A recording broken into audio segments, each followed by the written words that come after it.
Ora viva! Estamos aqui para mais um episódio do Viver Mais Forte.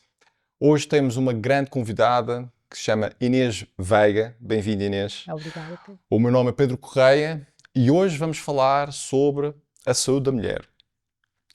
Então, Inês é farmacêutica, trabalha na área dos suplementos e é influencer na área do fitness e mentora Fit Over 40.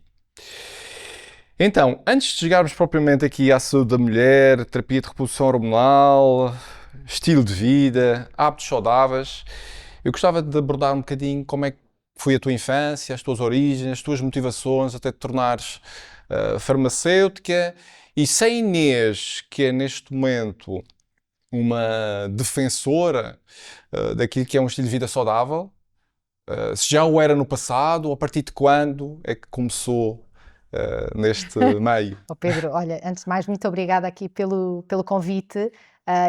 Só essa pergunta dava-nos aqui tema para uma hora de conversa. Acredito que sim. Para já porque eu gosto de falar.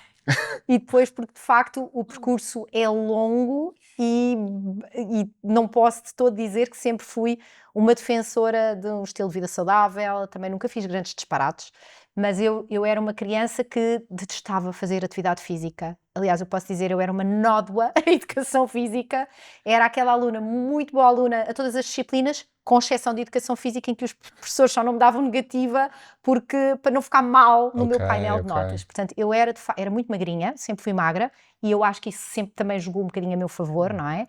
Porque eu sempre tive tendência para ser magrinha, mas detestava cansar-me, era preguiçosa para fazer, não para estudar, mas para fazer algum tipo de atividade física. Na realidade, também nunca tive grande incentivo por parte dos meus pais para fazer algum desporto, e eu, portanto, encostava-me.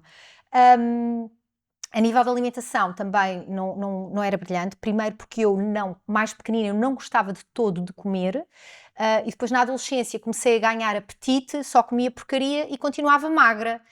Portanto, eu posso dizer que até aos meus 20 anos eu não era de todo a adolescente mais saudável do mundo. Não que bebesse álcool, porque sempre fui, por exemplo, sempre testei tabaco, sempre fui uma miúda que nunca gostei de me deitar muito tarde, na altura das noitadas, se calhar as minhas amigas gostavam de se deitar tarde e eu nunca fui, sempre fui com tendência para ser mais certinha do que desregrada. Mas a nível da alimentação não foi brilhante, também não tive por parte dos meus pais este cuidado a nível de alimentar e a nível de atividade física, então zero, não gostava mesmo de me cansar. O ponto de viragem terá sido por volta dos 20 anos, quando eu continuava muito magrinha e a minha mãe decidiu comprar-me proteína para eu encher. Como deves imaginar, não funcionou, continuei magra. Não aumentei. Tu nasceste em Lisboa? Eu nasci na Venezuela, eu nasci em Caracas. Nasceste em Venezuela. Eu vim pequenina da Venezuela, os meus pais viveram lá ainda há algum tempo, quando eu voltei, eu voltei ainda muito pequenina, os meus pais ficaram lá há algum tempo, mas depois aquilo começou a ficar muito inseguro e então voltámos, eles também voltaram para Portugal. Mas na realidade os meus pais não era da educação deles fazer muito. O meu pai fazia algum desporto, mas o meu pai sempre teve excesso de peso mesmo fazendo algum desporto. A minha mãe detesta atividade física, começou agora, aos 65 anos, a fazer atividade física por influência, minha acredito, influência. É só ridículo eu conseguir influenciar toda a gente, exceto a minha mãe, finalmente consegui que ela uma vez por semana faça treino de força com uma personal trainer. Eu tinha um peso muito baixinho e comecei a ir ao ginásio. Portanto, a proteína não fazia nada, a alimentação era uma porcaria, mesmo assim não engordava. Portanto, eu talvez seja daquela minoria de pessoas que começou a treinar para aumentar o peso. Exato. Eu tenho essa vantagem genética, talvez, relativamente às outras pessoas, que é, eu não comecei a treinar para perder peso, eu comecei a treinar para ganhar então, massa até muscular. essa altura, nunca fizeste prática desportiva nenhuma? Nada, zero, nada. Nenhum tipo de desporto, zero. E comecei a treinar aos 20 anos, num ginásio, e comecei a ganhar-lhe o gosto. E a partir daí, de facto, foi o grande ponto de viragem, porque depois, atrás do desporto, comecei a ter mais cuidado com a alimentação sem grandes regras, onde efetivamente Eu posso dizer que entrei definitivamente para esta área do estilo de vida saudável e que comecei a ganhar interesse máximo foi na altura em que comecei a trabalhar neste laboratório onde eu trabalho atualmente, já há 20 anos, de suplementos alimentares. E aí sim tive muita formação na área da nutrição, da longevidade, e aí aprendi muito sobre o impacto que uma vida saudável tem na nossa saúde. Mas lá está, há princípios que também já faziam parte da minha vida, como o sono, sempre me deitei cedo, eu já acordava enquanto as minhas amigas iam para noitadas às 3, 4 da manhã, eu era aquelas sonecas que dizia o quê? Ir para a discoteca às 3 da manhã? Não vou. E elas diziam, não, mas agora é que começa a ficar bom, agora é que a discoteca vai encher. Tipo, como assim? Não, eu agora vou para casa dormir, porque no dia a seguir eu chegava aí para o ginásio, ainda o ginásio não estava aberto. Imagina, sábado ou domingo de manhã, eu estou à porta do ginásio à espera que abra. Portanto, de facto, eu já tive... Estava qualquer coisinha aqui dentro de mim, mas foi o facto de ter começado a trabalhar na área dos nutracêuticos que mudou Então foi pela via do conhecimento. Foi claramente pela via do conhecimento. E é giro pensar que eu sou farmacêutica porque também sempre tive muita curiosidade acerca do metabolismo das moléculas, o efeito das moléculas no organismo. E esta área dos nutracêuticos é aqui a união perfeita entre a farmacologia e a nutrição, em que comecei a aprender qual é o efeito que estas mesmas moléculas semelhantes aos fármacos têm a nível metabólico e o impacto que isto tem na saúde. Portanto, eu tive também a sorte de, a nível profissional, me ter surgido este desafio de ir trabalhar para a área dos suplementos, porque de facto tem tudo a ver com a minha curiosidade natural pela química, bioquímica, química, saúde e pronto, e por isso é que estou há 20 anos nesta área. E portanto, desde que começaste aos 20 anos, nunca mais paraste? Nunca mais parei. Nunca mais paraste, não, não é? e não só não parei, como esta coisa vai se intensificando. Eu treino mais hoje. Foste ganhando o gosto, não é? Que é normal. Foste vendo resultados. E mais, eu acho que depois às tantas saberás melhor que eu, que é um vício. Às tantas também é um vício. E tu vais-te sentindo melhor. Claro, exato. Vais sentindo que... É tudo melhor. Tudo é melhor. Aos 47 anos eu tenho mais energia do que alguma vez tive, muito mais força. E também a nível de, não só de desempenho e tal, mas a nível de aspecto físico também estou melhor do que estava aos 16, 17 anos em que eu era uma magra, só magra, e agora estou, fisicamente, eu acho que estou muito mais interessante, muito mais bonita. Sem dúvida nenhuma. Tu fizeste anos há pouco tempo. Não foi? 47 anos. Fiz 47 Parabéns. anos, sim, obrigada. Já tive a oportunidade de felicitar. Portanto, e esta franja etária, no caso das mulheres 40 mais, é super importante, não é? Super importante. Diz-me uma coisa, segundo a tua experiência, e eu sei que também dás muita formação nesta área, convives com muitas mulheres, quais é que achas que são os gatilhos que a maior parte das mulheres negligencia ou desconhece para envelhecer com qualidade? O que é que tu vês mais a acontecer, que te incomoda, de certa forma, e que tu sabes, também pela tua experiência e pelo teu conhecimento, que ao incluir esses comportamentos que as pessoas podem ver com mais qualidade? Neste caso as mulheres, não é? Eu trabalho, estou rodeada, quer a nível profissional, quer a nível pessoal, por mulheres 40 mais. Exato. E eu diria que a larga maioria das mulheres, o grande problema é falta de formação na área da nutrição, e eu acho que isso é o problema da nossa população em geral, é que há pouca formação, as pessoas comem por prazer, não comem de forma disciplinada ou bem informada.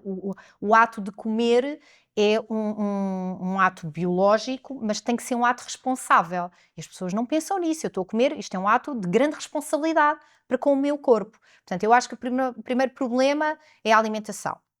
Ok? O segundo é a preguiça. Preguiça. Preguiça.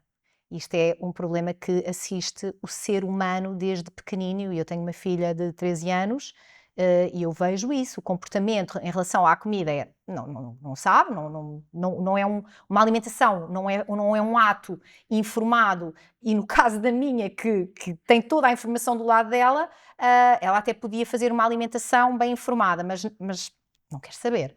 Portanto, isto é primeiro é educar os miúdos pequenos, e depois a questão da preguiça. A preguiça é algo que nos assiste a todos, de manhã à noite, desde que nascemos até que morremos.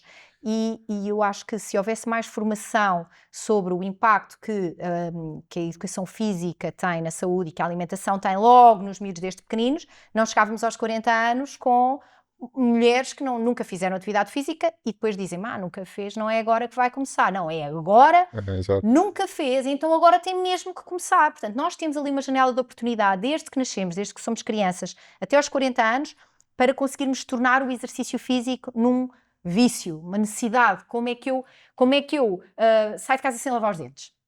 Não consigo, quer dizer, é desconfortável. Como é que eu chego ao final de um dia em que eu estou sentada todo o dia e eu não mexi o corpo? Era suposto também ser desconfortável o não treinar. Tipo, como assim? Mas eu hoje não mexi. Exato. É contra a natura, eu tenho que me mexer, Claro. é contra a natura. Portanto, eu acho que se nós percebêssemos desde pequeninos o impacto que o exercício físico e a alimentação têm na nossa saúde, nós podíamos fazer escolhas mais informadas e isso, obviamente, que teria um impacto maior. Como te digo, quem não fez atividade física até aos 40, então aos 40 vai mesmo ter que fazer, porque o músculo é o órgão da longevidade. Sem dúvida nenhuma, e tu tocas aí num ponto super importante e que eu já estou farto também de passar essa mensagem, e acho que temos cada vez mais a ouvir mais nos últimos tempos o músculo como o órgão da longevidade. Porque quando nós falamos em atividade física, também existem diferentes formas de atividade física, não é? Então, nesse registro, e pegando no contexto da atividade física, o que é que uma mulher 40 mais precisa de incluir em termos de atividade física para ter um envelhecimento saudável e para viver com vitalidade? Sem dúvida, Que é uma coisa que tu fazes muito. Eu faço, sim. Treino de força com uma componente de hipertrofia. Eu acho que isto é importantíssimo, porque muitas mulheres chegam a esta idade, aos 40, e pensam, ok, nunca fiz atividade física, vou começar a correr. Não, a estratégia não é esta, não é? E nós pensamos que isto para as pessoas é o caminho mais fácil, é fazer uma atividade física assim mais acessível, uma coisa mais simples, mas o correr é um complemento. Eu vejo a corrida como um complemento para o treino. A base do treino tem que ser um treino de força com exercícios compostos. Quem nunca treinou na vida, o ideal é procurar acompanhamento, não é? Eu quando comecei a fazer treino de força propriamente dito, porque eu aos 20 anos também não comecei logo a fazer treino de força. Tu começaste com que idade? Olha, eu comecei aos 20 anos a treinar no ginásio e o meu treino, para aí, eu treinava se calhar 3 vezes por semana. E, se calhar, dessas 3 vezes por semana, o meu treino era ir para cima da elíptica e estar lá 40 minutos. Eu fiz isto muitos anos. Atenção. Eu, durante muitos anos, o meu conceito de ir ao ginásio e treinar era ir para a elíptica, estar ali meia hora, 40 minutos. E para mim já era uma grande conquista. Estou-me aqui a cansar e estou a suar, está tudo bem. Eu comecei já bastante mais tarde a perceber a importância do treino de força e a importância metabólica do músculo. E, portanto, é absolutamente imprescindível fazer treino com uma componente de força, estimular o músculo, usar carga, cansar, custa, então é porque estamos lá, estamos no sítio certo, já não consigo mais, então olha, se atingiu a falha, então hoje sim eu construí músculo. Mas isto é preciso ensinar as pessoas e é muito difícil ensinar isto aos 40 anos. Uma pessoa que viveu até aos 40 anos sem ter nenhuma doença, até agora devo ter estado a fazer tudo certinho, porque cheguei aos 40, não estou com o peso ideal, não estou com a energia que é suposto, tenho alguma perda de memória, começo a ter alguns sinais e já sei que já vamos falar disso, de declínio hormonal, mas eu estou aqui e até sou relativamente saudável. Só que os problemas vão começar a surgir a partir precisamente dos 40. Exato. E aí vai ser muito mais difícil eu fazer prevenção. Portanto, a prevenção começa-se, e não é aos 20 como eu comecei, é muito antes. Hoje é desde nós nascemos, na verdade, desde a escola, desde que nascemos, desde a infância, desde o primeiro dia, aliás, desde a alimentação na barriga da mãe. Exatamente. A saúde começa-se a definir Exatamente. nas grávidas, nos alimentos, na informação que introduzem no seu corpo e que transmitem para o bebê. Olha, eu treinei durante toda a minha gravidez. A Clarinha foi ao ginásio desde a concepção. A minha filha foi ao ginásio desde a concepção porque eu treinei durante toda a gravidez. Eu só não treinei no dia do parto porque tinha um ligeiro desconforto e ainda faltavam. A Clarinha nasceu com 36 semanas, por isso ainda me faltavam 4 semanas até ela nascer, mas eu no dia que ela nasceu, que eu não sabia, fui dar formação, tive todo o dia a dar formação e tinha ali um ligeiro desconforto, portanto nesse dia eu não treinei, mas eu treinei durante toda a gravidez, e importante, fiz treino acompanhado, treino com supervisão, exceto a parte da elíptica, que também ainda fazia na altura, não fazia muito, mas fiz treino de força durante a gravidez e acompanhado com o meu personal trainer da altura, para poder fazer movimentos que não fossem prejudiciais, mas treinei, eu não paro de treinar. E porque considera, imagina que agora chega aqui uma mulher que tem 45 anos, está na perimenopausa ou está a entrar na menopausa, nunca fez treino de força, nunca ouvi falar no treino de força, está a ouvir a falar de treino de força para a primeira É vez. isso. O que é isso? Ok? Tu mencionaste a questão da intensidade. A intensidade é de facto super importante para despoltar as melhores adaptações, quer neuromusculares, quer metabólicas, quer mesmo do ponto de vista para estimular a formação de formação óssea. Então, pegando, imagina, chega essa pessoa ao teu pé e o que é que tu dizes a essa pessoa? Porquê que eu preciso fazer treino de força? O que é que realmente eu vou ganhar com isso? Vais ganhar músculo. Uma mulher que chega ao pé de mim e que me questiona porque é que eu devo fazer treino de força, porque tens que aumentar a massa muscular, porque é o órgão que te permite, isto, para ser uma linguagem simples de uma pessoa que não é da área da saúde, porque é o órgão que te permite queimar calorias, em primeiro lugar, e é o órgão que dá sustentação ao teu esqueleto, e porque à medida que nós vamos envelhecendo, vamos perdendo massa muscular, vamos perdendo tecido ósseo, vamos perdendo capacidade metabólica, e isto também depois vai ter um impacto importante a nível hormonal, embora as hormonas mais importantes para as mulheres e que nós perdemos a partir dos 40 não sejam produzidas no músculo, mas o músculo é um órgão extremamente importante a nível da regulação do equilíbrio hormonal. Por isso é que lá está, uma mulher que não fez atividade física até aos 40 necessariamente vai ter que começar a fazer atividade física e treino de força a partir dos 40, porque depois então vem a menopausa e aí acabaram-se os estrogénios, que são uma hormona protetora a nível cardiovascular, e aí se então não há músculo para compensar a falta de estrogénios, o risco cardiovascular vai disparar brutalmente. Aliás, é interessante verificar que o risco cardiovascular nos homens é superior até à idade da menopausa, porque depois nas mulheres, a partir da menopausa, o risco cardiovascular é muito superior ao dos homens, porque o estrogênio é uma hormona protetora a nível cardiovascular. Portanto, tudo vai mudar no corpo da mulher no momento em que nós já não pudermos depender apenas das nossas hormonas protetoras, sejam o estrogênio, a progesterona, a testosterona, que também é uma hormona importantíssima nas mulheres. No momento em que estas hormonas desaparecem, então eu tenho que ter algo para me compensar essa perda, e o músculo é o órgão que vai compensar o meu metabolismo pela falta de todas estas hormonas, e eu só consigo isso com treino de força. Pois. Então, nesse sentido, pegando na questão do treino de força como a base, não é? No que diz É a base. respeito ao estímulo de treino mais importante, no caso das mulheres que estão perimenopausa, menopausa. E agora, fazendo aqui o gancho já para a questão da terapia hormonal, tu consideras relevante, neste caso, que esta terapia de repouso hormonal seja feita sem que essa base ainda exista, por É exemplo? uma pergunta importante. Não é?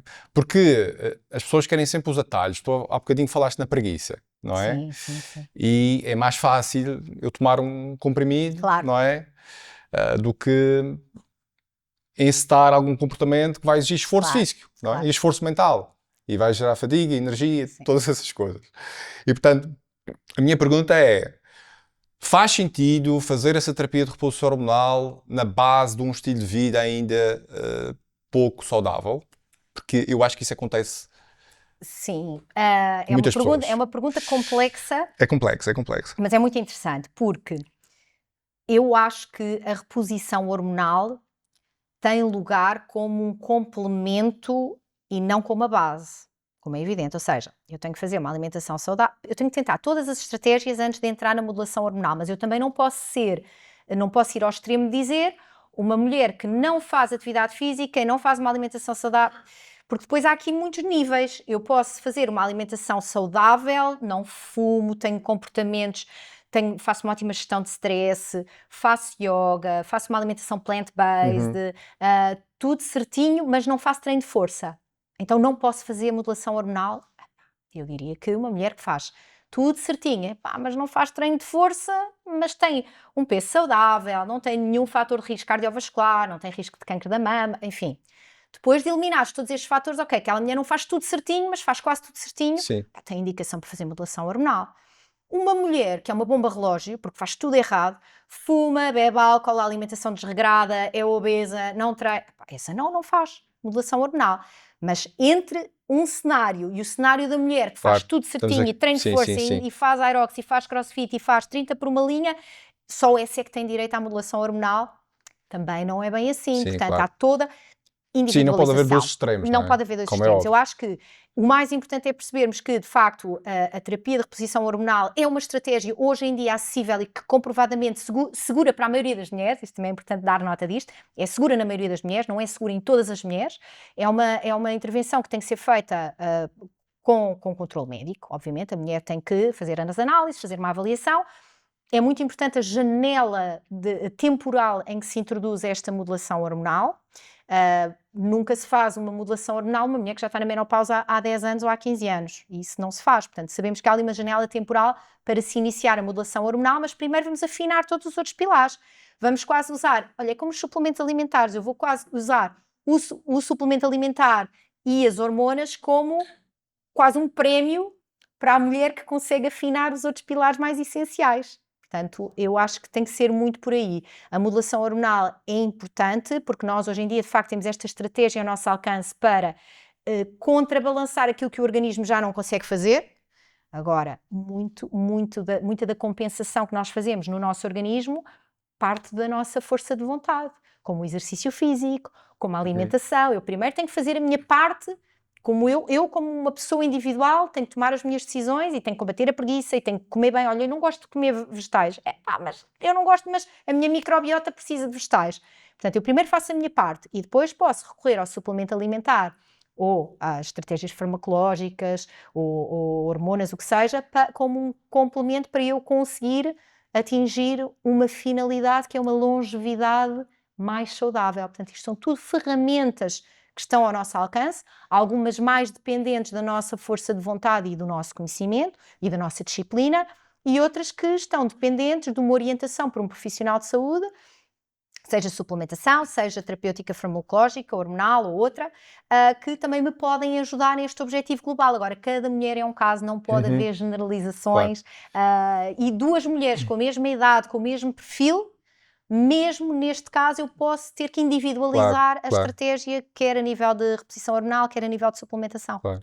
E isso passa sempre pela individualização, na Tudo. verdade. Até o Passa sempre pela treino, individualização. E até o sabes? treino, exatamente. O treino para mim E não é o portanto, mesmo treino para hoje, ti e não é o mesmo treino para outra mulher eu da diria que mesma idade. hoje em dia é fácil encontrar recomendações gerais. Basta ir ao Ui, Instagram 5 minutos e o que como não é falta óbvio, são recomendações como é gerais. óbvio, sim. Só que a individualização é a chave do processo.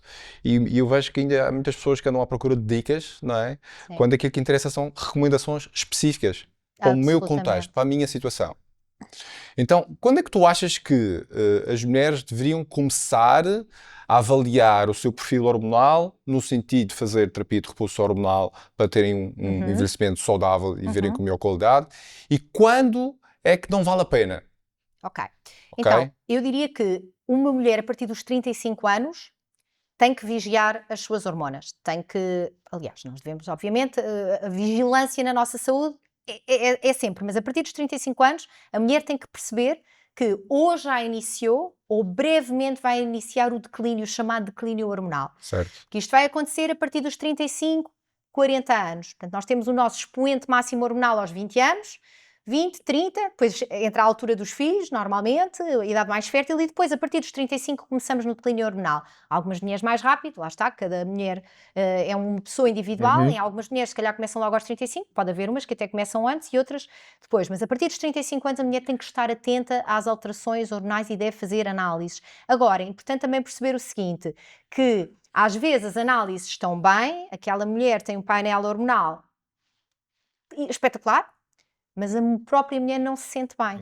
E isto já é sinal de declínio hormonal. A mulher que acordava, sempre acordou com energia e de repente custa a sair da cama de manhã. Olha, isto para mim foi um dos meus sinais da chamada perimenopausa, que é, eu sempre fui uma pessoa que acorda antes do despertador e acordo com a pica toda, tipo, bora lá, e hoje em dia eu não sou essa pessoa. Eu hoje em dia, o despertador toca e penso, sério, tenho mesmo que me levantar. Eu não era assim. Outra questão, a parte cognitiva. A memória já não é a mesma, o sono já não é igual, os despertares às 3, 4 da manhã, quer dizer, eu sempre dormi bem, e agora porque é que eu desperto às 3 da manhã sem sono? Há uma série de sinais que nos podem dar indicação de declínio hormonal mesmo quando as análises estão impecáveis, porque a análise é uma fotografia daquele momento.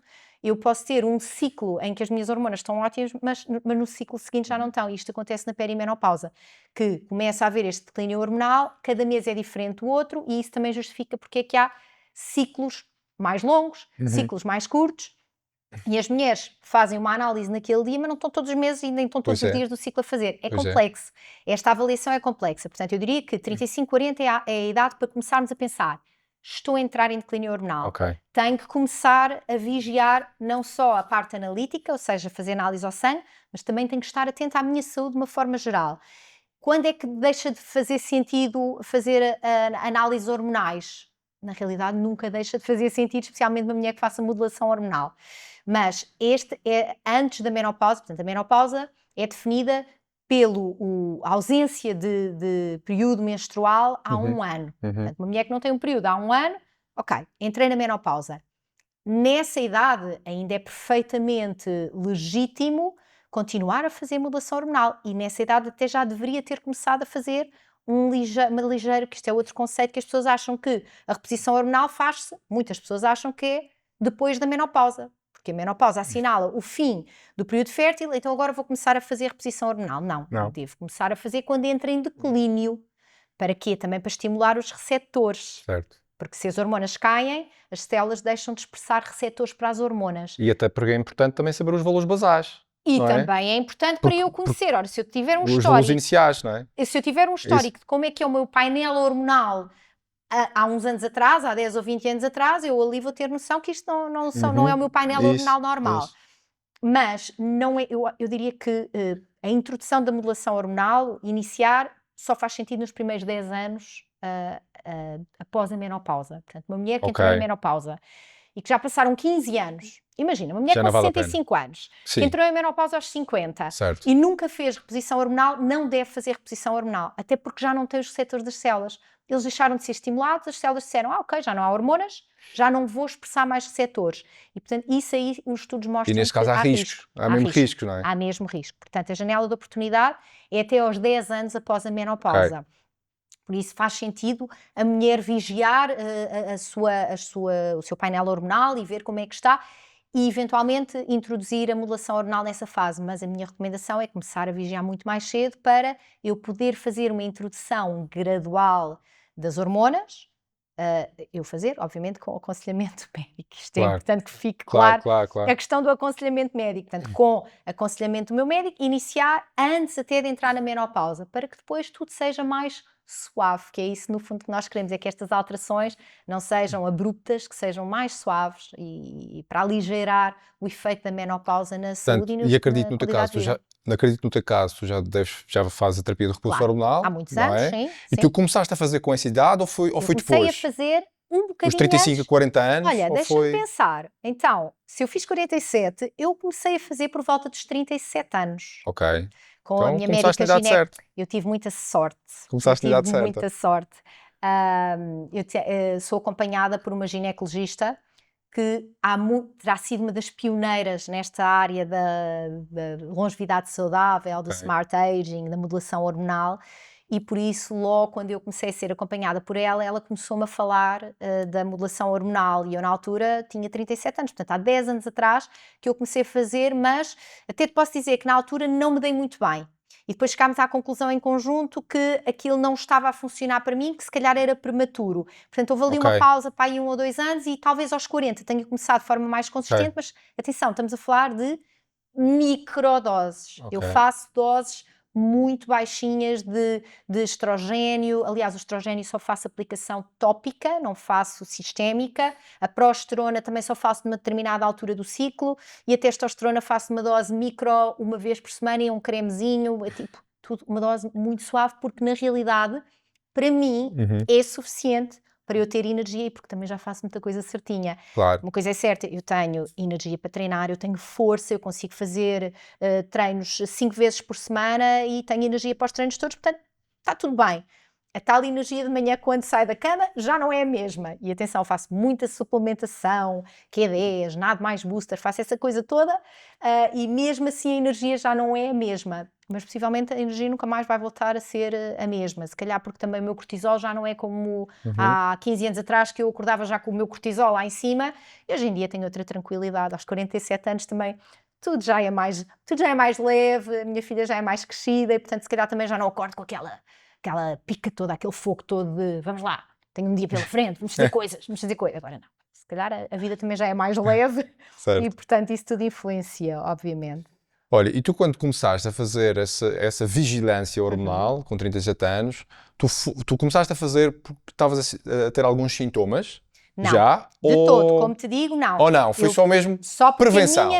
Porque a minha médica está nesta área, a minha médica ginecologista é especialista nesta área da longevidade saudável e modulação hormonal e smart aging, e por esse motivo ela estava mais desperta para estes temas. Ok. E se calhar de acordo com as queixas que eu apresentava na altura, talvez a questão da falta de líbido, mas este tipo de aspectos, então se calhar já estamos a precisar de ver aí a parte hormonal. Mas eu, individualmente, eu não tinha, nessa altura, não tinha de todo nem a noção da importância que as hormonas tinham na saúde. Isto é um conhecimento que eu vim adquirindo, porque também, entretanto, fiz muitos cursos nesta área e vim adquirindo muito recentemente. Mas eu não tinha sintomatologia. Não tinha, ou pelo menos achava que não tinha. Não associava. Agora sim, porque também lá está, que nós se nós aprendermos sobre os temas, se estivermos bem informados, estamos mais sensíveis e conseguimos perceber, espera lá, isto se calhar é hormonal, olha, se calhar isto tem a ver com a alimentação mais inflamatória, olha, isto se calhar tem a ver com o facto de ter andado a comer mais pão nos últimos dias. Nós estamos mais atentos e conseguimos perceber melhor o que é que se passa com o nosso corpo, porque é que temos estes sinais, porque de facto sabemos de onde é que o sinal vem, qual é a causa biológica para aquele sinal. Depois às tantas a gente também cai um bocadinho no excesso, que é tudo tem uma causa e tem que corrigir aqui, tem que fazer ali. É um bocado de sobrevigilância. Quem está nesta área da longevidade saudável, se calhar também sentes isso. Claro. Às vezes temos um bocado de sobrevigilância sobre a saúde. Sim, às Ficamos vezes. um bocadinho de excesso. E isso pode gerar ansiedade também. Isso pode gerar outros problemas. Já me gerou mais a questão e do tirar o treino. foco do essencial. E tirar Às o vezes foco tirar o foco do essencial, sim, não é? Sim. E o essencial acaba sempre por ser aqui um estilo de vida saudável. Então, quais são os principais sintomas que as mulheres que estão a passar esta fase da perimenopausa e menopausa devem estar atentas e devem procurar auxílio médico especializado? Porque outra questão que eu tenho também em relação a isto é... eu já vi muitos painéis hormonais ao longo da vida, ok? Por motivos pessoais e por outros motivos também. E profissionais também. E há painéis hormonais que são fracos. Sim. Ok? E, portanto, neste sentido, pensando num painel hormonal decente, qual é que são as hormonas que as mulheres precisam, efetivamente, de avaliar? Um perfil hormonal decente. Sim. E não raso, que muitas vezes acontece nesta área da medicina. Se bem que isto pode ser um bocadinho polémico, mas... É um bocadinho polémico e eu também não sou a pessoa certa para te responder relativamente a qual é o perfil hormonal essencial, porque isso também, lá está, como não sou médica, também não... Eu própria às vezes olho para as análises que a médica me manda fazer e eu fico ali um bocado na dúvida. Portanto, também não domino qual é o perfil hormonal essencial, mas uma coisa é importante, de facto, deixarmos aqui claro que tem a ver com os sintomas. Que sintomas é que a mulher deve estar atenta? Ponto 1, a energia. Okay? A tal questão que falávamos há pouco do cansaço. Uma mulher que sente uma falta de energia fora do normal. Eu diria que esse é o primeiro sinal da perimenopausa. A energia não é a mesma. E é talvez o sinal que as mulheres mais desvalorizam porque acham que está associado ao estilo de vida, ao trabalho, aos filhos, à rotina em casa, a tantos fatores que a mulher não associa à parte do declínio hormonal. E, regra geral, é o primeiro sintoma a aparecer, o declínio de energia, falta de energia. Segundo sinal, dificuldade em manter o peso. Uma mulher que sempre teve um peso relativamente saudável, mas de repente o peso parece que está a aumentar. Estes aumentos de peso por volta dos 40 anos, especialmente com a acumulação de gordura abdominal, em que a mulher diz, estou inchada, agora tenho barriga, nunca tive barriga. É importante que isso muito provavelmente está associado ao declínio hormonal. Portanto, a questão do cansaço e a gordura e inchaço abdominal. Outro, sono. As alterações do sono, a alteração do padrão de sono, que novamente a mulher desvaloriza porque acha que desde que foi mãe o sono nunca mais voltou a ser o mesmo. Não, isto é um sinal de declínio hormonal, falta de progesterona, falta de melatonina, são hormonas que começam a cair e o sono deixa de ser o mesmo. Portanto, há alterações do padrão de sono, mulheres que sempre dormiram bem, sono pesado e de repente acordam à meia da noite. Isso é outra alteração muito importante. E as alterações da função cognitiva, que mais uma vez a mulher associa ao estilo de vida, ao cansaço. Estou cansada, portanto é normal que a minha memória, a minha capacidade de concentração e o meu foco já não seja igual, e isto é hormonal. Portanto, todas estas alterações são extremamente comuns. Qual é o sinal que normalmente leva a mulher a pensar, epá, eu devo estar em declínio hormonal? São os afrontamentos, os suores noturnos, estes são os sintomas clássicos do declínio hormonal, de que, ok, a menopausa está-se a aproximar porque de repente eu estou com afrontamentos. Isto acontece em poucas mulheres, na realidade. A maioria das mulheres tem outros Já são outros, sintomas pois. que são derivados do declínio hormonal, mas que não são aqueles sintomas clássicos. São, lá está, o cansaço, toda a gente sente. Não é de toda a gente, é daquela fase. É o inchaço ou a acumulação de gordura, alterações do peso, o peso que sempre foi controladinho e de repente, epá, tenho mais dificuldade em perder peso. Antigamente eu estava 1 mês ou 2 antes do verão para fazer ali a operação biquíni, e perdia logo 3 ou 4 quilos. Epá, e agora não. Eu estou ali a fazer uma grande restrição calórica e o peso não mexe. Isto é hormonal. Está relacionado com a perimenopausa. A outra pergunta. O painel hormonal, Painel as hormonal. hormonas mais importantes que as mulheres têm que dosear, Certo. e é importante o dia do ciclo em que se faz a análise. Pois, ok? essa é outra questão. É importante, o ideal, o dia do ciclo, e isto para mulheres que têm ciclo, pois também é difícil, quando a mulher está já com um ciclo muito irregular, é difícil avaliar. Ou mulheres que têm o DIU, ou que tomam pílula, como é que fazem esta análise? Pois. Não é? Não é fácil, mas o ideal é fazer no 21º dia do ciclo, quando há um ciclo, e deve-se vigiar, ver como é que está a progesterona, como é que está o estradiol, como é que está a FSH, como é que está a testosterona, porque, olha, isto é importante porque há muitos médicos que não doseiam testosterona nas mulheres. Eu posso dizer que o meu médico de família, eu um dia pedi-lhe o doseamento da testosterona e ele disse, mas porquê? Mas é mulher.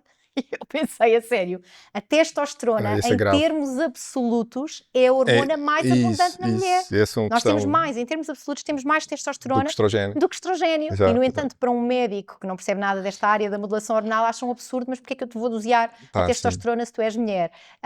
Por isso é importante ver a tiroide, que é outra glândula que também há declínio Exatamente, hormonal na tiroide, e isso também justifica muitas vezes o cansaço, mas lá está, um painel hormonal não se faz sozinho, tem que se fazer múltiplas análises, nomeadamente micronutrientes que funcionam como cofatores das hormonas, porque eu até posso ter Isso. as minhas hormonas a funcionar relativamente bem, mas eu não tenho lá os cofatores necessários Claro. para a sua ação.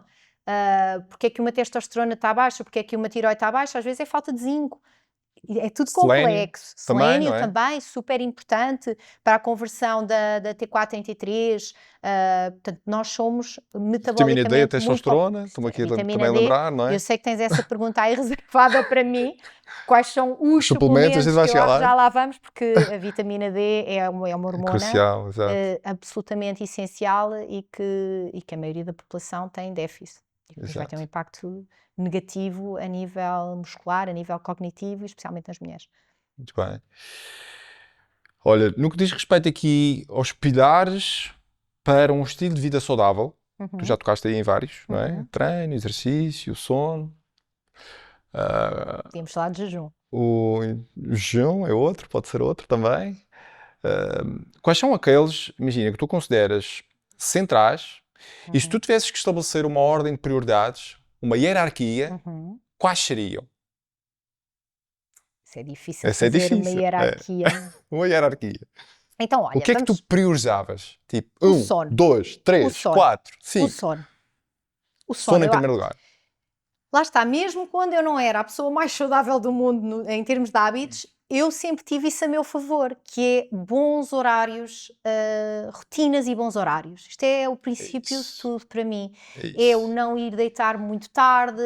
Isso. Olha, eu acho que eu nunca na minha vida, eu não estou a mentir, eu nunca acordei ao meio-dia. Olha. Nunca. Quantas pessoas é que eu conheço que dizem eu dormi até à 1 da tarde, até ao meio-dia. Eu nunca acordei ao meio-dia. Na realidade, eu nunca acordei depois das 11 da manhã, mesmo quando era miúda, porque o meu pai ia-me lá acordar. Não, mas não, eu sempre me deitei cedo, sempre fui sonecas e isso para mim é super importante. Os horários, nós temos que estar em sintonia com a natureza. É isso. Num cenário ideal, nós devíamos ingerir alimentos só quando há luz e quando já deixa de haver luz não há ingestão de alimentos e está na hora de ir para a cama, não há luz. Temos que pensar que o homem primitivo, se não havia luz, não havia atividades para fazer e ir para a cama dormir. Portanto, nós devemos dormir cedo e permitir que a melatonina, que é a hormona que regula todo o nosso ritmo circadiano, atue. Ela atua entre as 11 da noite. Ela tem o pico máximo entre as 11 da noite e as 3 da manhã, que também é a altura em que a hormona do crescimento está em ação, porque elas têm uma ação aqui de colaboração entre as duas e, portanto, se eu não estiver na cama a dormir às 11 da noite, entre as 11 da noite e as 3 da manhã, eu estou a perder o efeito da hormona do crescimento e da melatonina, que são duas hormonas anti-aging brutais. Portanto, eu diria que, primeiro, sono.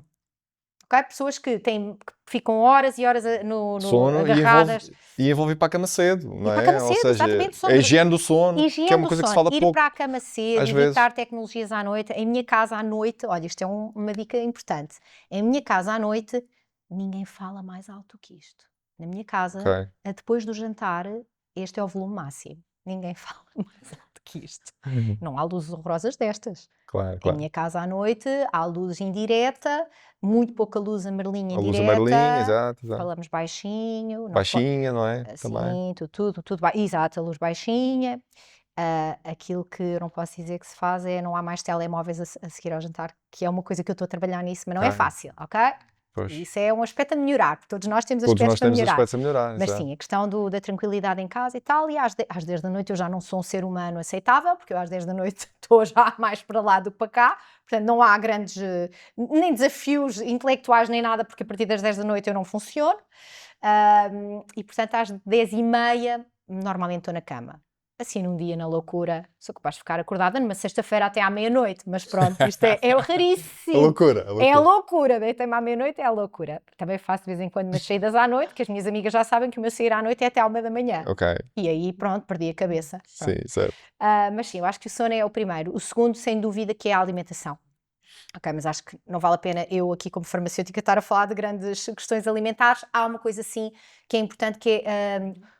não é tanto o jejum intermitente, é o número de refeições que se faz depois dos 40 anos. Eu levei algum tempo a perceber que estava a fazer demasiadas refeições e o meu estômago não estava a tolerar e eu achava que era stress, que era gastrite, fiz endoscopias, cheguei a fazer intervenções farmacológicas para a minha alegada gastrite e até perceber, finalmente, sem ninguém me dizer, e isso tenho pena que ninguém me tenha dito na altura, que, olha, já experimentaste fazer menos refeições?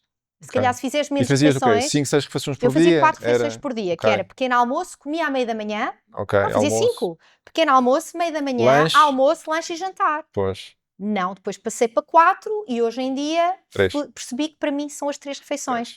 Eu tomo o meu pequeno... Eu nem faço almoço, as pessoas dizem, o que é que comes ao pequeno almoço? Bem, a minha prima... Já não tenho nomes para as refeições. Eu tenho a primeira refeição do dia, a segunda e a terceira. Sendo que a primeira é variável, mas vai caindo ali por volta das 10 da manhã às vezes, mas normalmente às 11, meio-dia, e depois a segunda refeição por volta das 3, 3h30, e a última refeição às 7, exceto dias especiais, como sexta ou sábado à noite, que não vou obrigar os meus amigos a ir jantar, coitadinhos, às 7h30 da noite, às vezes acontece, mas nem sempre consigo, e por isso estas são as 3 refeições, e isso para mim, eu acho que é um conselho importantíssimo que podemos dar a mulheres com mais de 40 anos, é tentarem perceber se o seu metabolismo, se o seu organismo tolera tantas refeições.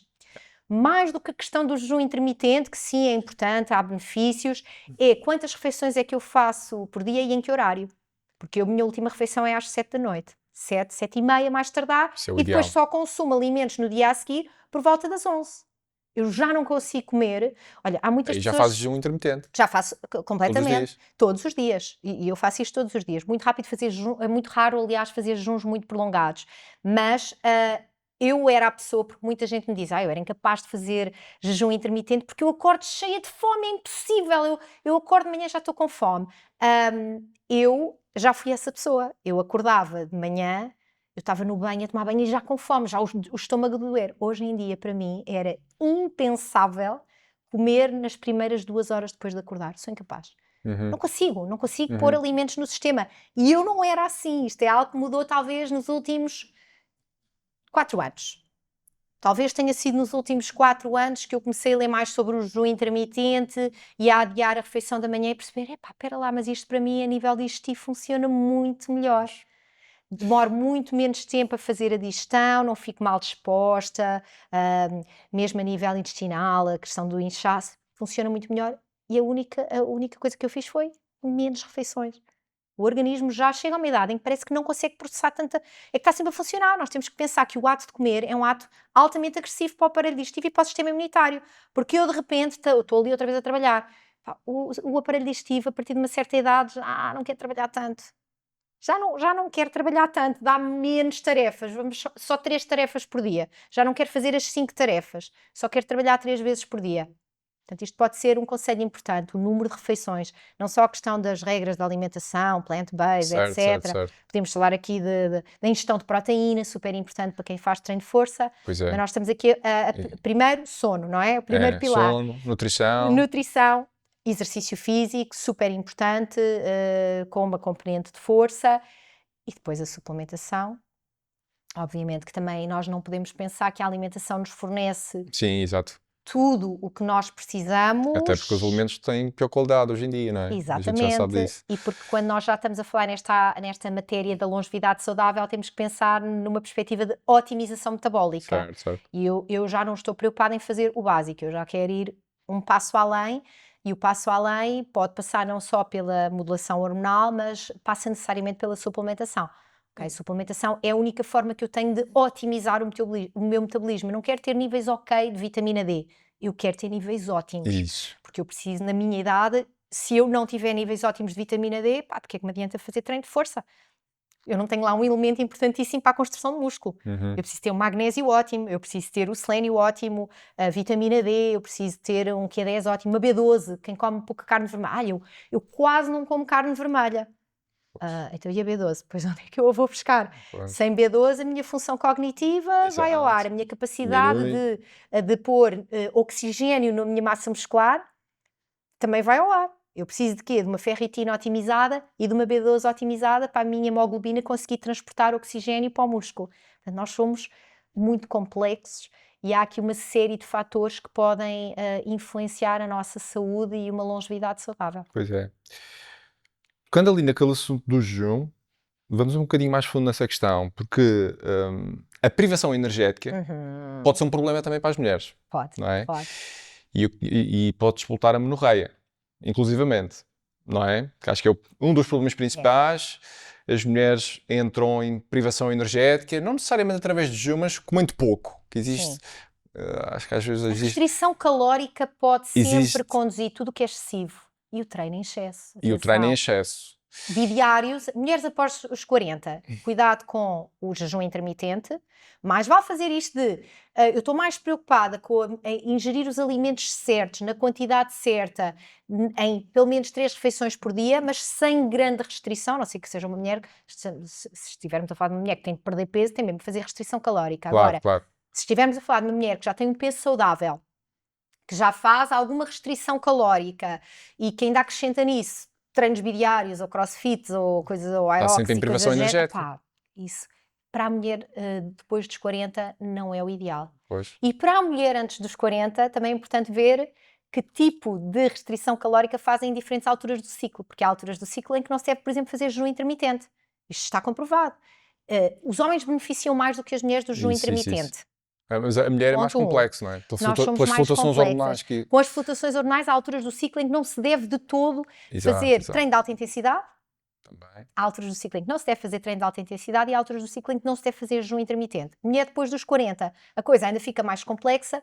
Portanto, tudo isto, o que é importante? Fazer com acompanhamento, Pedro. Eu acho que aqui a mensagem-chave é que, tanto no exercício físico, eu tenho que ter um profissional especializado em treino. Na alimentação, eu devo ter um profissional especializado em alimentação. Na modulação hormonal, eu tenho que procurar um médico que entenda do tema da modulação hormonal, porque infelizmente há muitos médicos que têm medo, continuam a ter medo e não querem fazer modulação hormonal.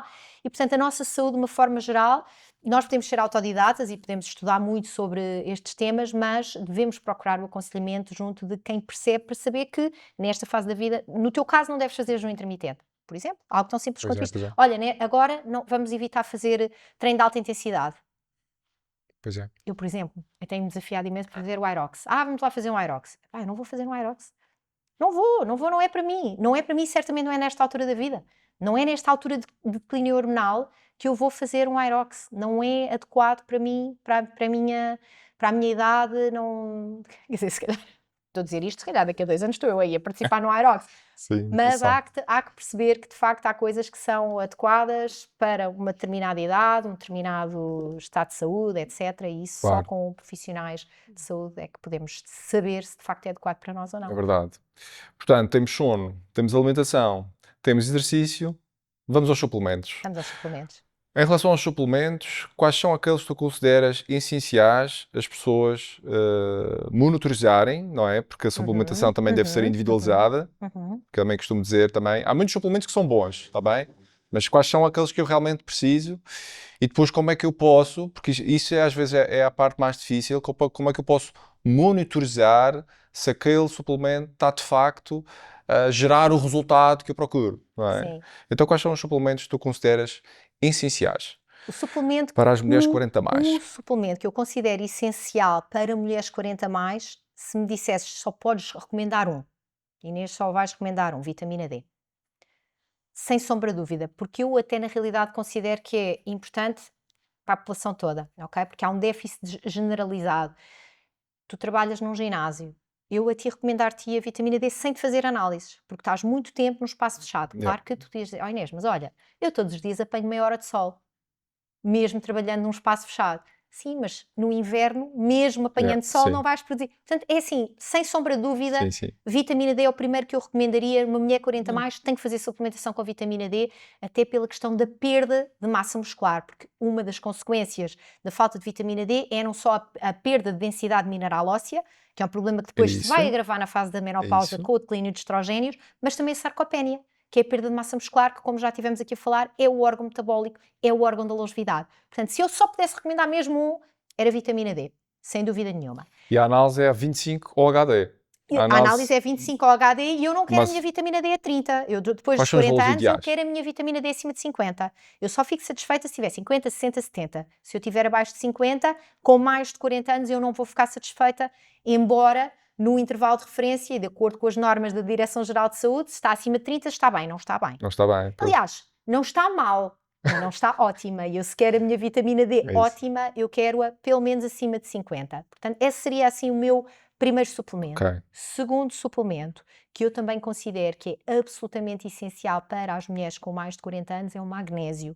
Novamente, o magnésio está envolvido em 300 processos enzimáticos. Se nós estivéssemos aqui a percorrer uma lista de todas as reações bioquímicas que nós os dois conhecemos, fomos dizendo à vez, o magnésio está presente sempre, como cofator, é um elemento estrutural também do osso juntamente com o cálcio, e 90% das mulheres consomem menos magnésio do que a dose diária que está recomendada na legislação. Portanto, as mulheres ingerem muito pouco magnésio, e isso depois vai ter impacto no sono, que tivemos aqui a falar.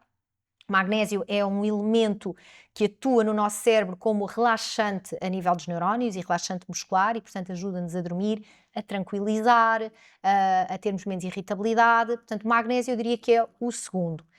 Outro suplemento, E dentro do magnésio, dentro do magnésio. Há diferentes formas, não é? Ai, ó Pedro, vamos entrar por aí. Eu sei disso, mas é só para as pessoas terem... É só para as pessoas terem noção que existem diferentes formas de magnésio que vão exercer funções diferentes e então, consoante os sintomas também da pessoa, podem ser uns mais indicados do que outros. Pronto, então deixa-me só dizer-te uma coisa. Eu, antes de ser da área dos suplementos ou da área da farmacologia, eu, antes disso tudo, sou muito da área da química e bioquímica. Pronto. E no nosso organismo nós somos pura química, somos moléculas. O magnésio que é biologicamente ativo é o magnésio elementar, Mg2+. Portanto, nós podemos percorrer a lista de todas as formas de magnésio, quelado, orgânico, inorgânico, citrato, bisglicinato, taurato, malato. Podemos percorrer aqui a lista de 1000 suplementos alimentares que há, todos eles vão atuar da mesma forma, que é através da ação do Mg2+, que está acoplado ao sal. Portanto, isto é muito marketing, ok? Esta questão do tipo de magnésio é muito marketing. Agora, nós somos todos diferentes. Pessoas com elevada acidez gástrica beneficiam mais de alguns sais de magnésio, pessoas com baixa acidez, por exemplo, pessoas idosas ou pessoas que tomam medicamentos para reduzir a acidez gástrica, absorvem preferencialmente outros sais de magnésio. E há também sais de magnésio que têm um efeito osmótico, ou seja, no intestino amolecem as fezes, são interessantes para quem tem obstipação, mas esses não corrigem o magnésio no sangue. Esses não são interessantes se a pessoa quiser otimizar o seu magnésio plasmático ou eritrocitário. Portanto, isto é todo um tema complexo. Eu vou dizer uma coisa, hoje em dia não há nenhuma formação que eu esteja a falar de magnésio que não me façam a pergunta. Então, mas Inês, qual é o melhor sal de magnésio? Não há um sal melhor, nós somos todos diferentes, há uma grande variabilidade, mas não é correto dizer que há um sal que atua no músculo esquelético, há um tipo de magnésio que atua no músculo esquelético, há um tipo de magnésio que atua no cérebro, outro no intestino. Isso não é verdade. Okay? É o mesmo magnésio que atua em todas as células do nosso organismo e chama-se magnésio elementar Mg2+. Okay? Boa. Vitamina D, magnésio Vitamina D, magnésio. O terceiro suplemento que eu acho que é essencial pelo seu efeito a nível do controlo anti-inflamatório é o ômega 3. O ômega 3 é absolutamente essencial. Um dos problemas do declínio hormonal associado à queda dos estrogénios é precisamente o aumento da produção de citocinas pró-inflamatórias. A inflamação está associada ao declínio cognitivo, ao risco cardiovascular, a todos os problemas metabólicos que ocorrem no organismo da mulher depois da menopausa e, por isso, controlar esta inflamação generalizada é absolutamente essencial e os ômega 3 têm este papel de regular a produção de citocinas anti- e pró-inflamatórias. Portanto, eu diria que estes são os três essenciais: vitamina D, magnésio e ômega 3 são as três estrelas aqui na fase de declínio hormonal nas mulheres. Ok. E depois, em relação ainda ao ômega 3, tu queres ainda dar mais uma nota em relação a como é que as pessoas podem encontrar uma boa forma de ômega 3? Porque isso é importante, não é? É super importante. O ômega 3 de boa qualidade. Quais são as 2, 3 notas que as pessoas devem procurar no suplemento para saber que aquele ômega 3 é de boa qualidade? Porque, de facto, é um dos suplementos já muito conhecidos, mas a qualidade determina a diferença, não é? Não é fácil. Esta área da suplementação, primeiro temos o problema da legislação, há baixo controle e, portanto, no mercado tens suplementos de fraca qualidade e de alta qualidade. Primeiro critério de diferenciação, em qualquer suplemento, não especificamente no ômega 3, mas em qualquer suplemento é evidência científica, haver documentação científica. O segundo critério, no caso específico dos ômega 3, é ver que tipo de peixe é que foi utilizado para produzir aquele ômega 3. Se é peixe selvagem, se é peixe de cultura, isso é outro fator diferenciador. Depois, atenção, porque nem sempre a dose que nós vemos escrita no rótulo é clara. E há suplementos que parece que têm uma dose muito elevada e vemos uma grande cápsula que tem uma grande dose de ômega 3, mas quando fazemos as contas, e eu normalmente o exercício que faço é mesmo matemática pura, que é, eu vejo quantas cápsulas é que o suplemento tem e qual a quantidade líquida no rótulo. E eu vou dividir pelo número de cápsulas para quê? Para ver qual é o peso de cada cápsula. Porque muito do peso da cápsula é gelatina. Gelatina ou gelatina e excipientes. E depois então eu vou ver quanto é que tem de EPA e DHA, quanto é que está declarado no rótulo, e eu vou ver qual é a percentagem de EPA e DHA relativamente com o peso da cápsula. E aí é que eu vou perceber se é um suplemento altamente concentrado ou se é um suplemento que a cápsula é massiva, a dose até me parece interessante, porque eu leio no rótulo que tem muito EPA e DHA, mas eu vou ver relativamente ao peso da cápsula e aquilo tem tipo, sei lá, 30% de EPA e DHA, que não interessa. Então, eu tenho que fazer este cálculo matemático para ver se de facto a quantidade de EPA e DHA relativamente ao peso da cápsula se é interessante. Outra, já não entrando na questão da certificação, porque hoje em dia a legislação europeia até é relativamente exigente relativamente à certificação dos óleos de peixe. Há uma série de testes que têm que ser feitos e que é obrigatório para os fornecedores de matéria-prima, mas outra coisa que eu posso procurar é se o ômega 3 é sob a forma de ácidos gordos livres, que são os mais fáceis de absorver e, portanto, são os mais biodisponíveis. Pode ser outro critério de diferenciação.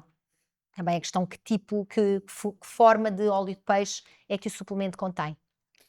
E aquela análise, isto para as pessoas monitorizarem os níveis de ômega 3 e ômega 6 no sangue, aquela análise ao perfil de ácidos gordos, nós conseguimos aferir o índice de ômega 3 em relação ao ômega 6 e ômega 3, é um bom marcador para nós percebermos de facto as concentrações que nós temos no corpo de ômega 3 e ômega 6. Olha, não sei responder, Pedro. mesmo, não sei responder porque eu nunca fiz o teste, é um bocadinho como a questão dos testes genéticos. Eu vejo imensos médicos agora a prescreverem testes de genética e eu até perceber como é que aquilo funcionava, Ok, eu não opinava e não recomendava ativamente a ninguém porque eu não percebia. Agora que percebo, de facto, os testes de nutrigenética que permitem perceber imensa coisa. Este do perfil de ômega 3, eu não sei como é que funciona e, portanto, não te vou estar a dizer se aquilo ok, tem alguma validade científica ou não e qual é a vantagem de ver esse índice, mas é um facto que eu vejo muitas nutricionistas e médicos a fazerem, portanto, há de ter algum valor científico. Eu é que ok. não sei o suficiente para te dar a minha opinião. Muito E nunca bem, fiz e quero fazer. muito bem. Inês, chegamos à última pergunta do podcast, que é uma pergunta de marca do nosso podcast. O que é que significa para ti viver mais forte? Esta vou precisar de pensar. Podes pensar à vontade. Olha, Pedro, viver mais forte para mim significa viver com mais confiança. Que eu acho que a confiança é muito reflexo do nosso estado de saúde física e mental. Se eu estou confiante, é porque provavelmente eu estou saudável, eu tenho energia, eu sinto que vou viver mais anos com qualidade de vida e consigo impor felicidade nas coisas que eu faço. Portanto, eu acho que a confiança é um sinal imenso de força. Excelente, excelente resposta.